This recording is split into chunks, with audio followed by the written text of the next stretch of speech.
Good morning, student. Today we are going to explain our new topic, thermodynamic principle of metallurgy. Thermodynamic principle of metallurgy, its help in deciding to temperature and the choice of reducing agent in the reduction process.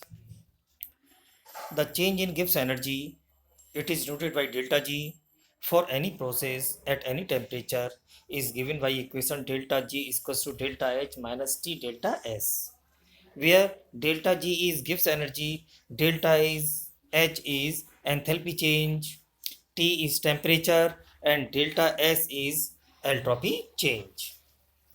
For any reaction, for any reaction, the Gibbs energy change is also related to equilibrium constant of the reactant product system at the temperature S. Delta Z naught is standard Gibbs energy change equals to minus RT ln K, where R is gas constant, T is temperature, ln is natural log, and K is equilibrium constant. The another equation is delta G is equals to 2.303 RT log K. This is because the value of ln K, it means natural log, is 2.303 log K, right? These value put in the equations and form delta G is equals to 2.303 RT log K. The energy change delta G must be negative. The negative G indicate the reactions will be proceed. It means reactant convert into the product. When the value of G is positive, then the reactions give the opposite direction. It means product convert to the reactant. And if the delta G value neither negative or positive, it indicate the reactions stop. The energy change must be negative,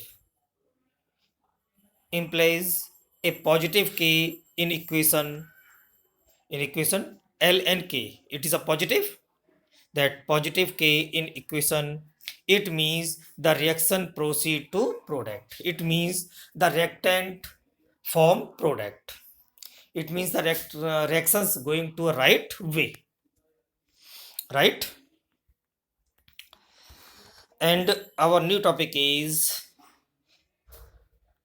Elengham diagram. Elengham diagram is also explanation of the thermodynamic principle of metallurgy. Elengham diagram, it is represent the variation of Gibbs energy change delta G naught with temperature. It means all the metals have melt at different temperature, right? It is represent the variation of Gibbs energy with temperature for formation of oxide per mole of oxygen consumed. In case of roasting or calcination,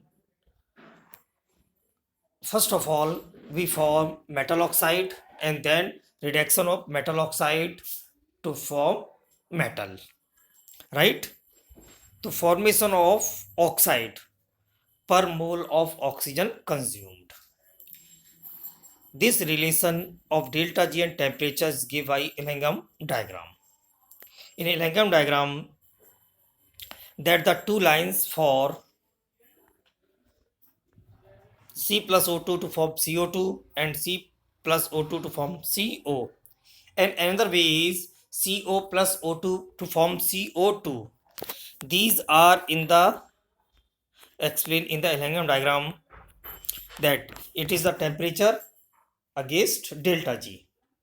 There CO plus O2 to form CO2 and CO plus O2 to form CO2 and C plus O2 to form CO. it is indicate below 983 Kelvin, both carbon and carbon monoxide can act as a reducing agent. Below 893 Kelvin, both carbon and carbon monoxide can act as a reducing agent. But since CO can be more easily oxidized to CO2, easily oxidized to CO2, then C and CO2, C and CO2. Therefore, below 293 Kelvin, CO is more effective reducing agent. So in an examination, whenever question say that which are better reducing agent below 893 Kelvin, the right answer is CO is more effective reducing agent below 893 Kelvin. That is the clear. It is Elangham diagram. Elangham diagram to the explanation of the delta G and temperature. Right? I give you a notes of the characteristic of Elangham diagram and limitations of the Elangham diagram in next class. Okay, thank you.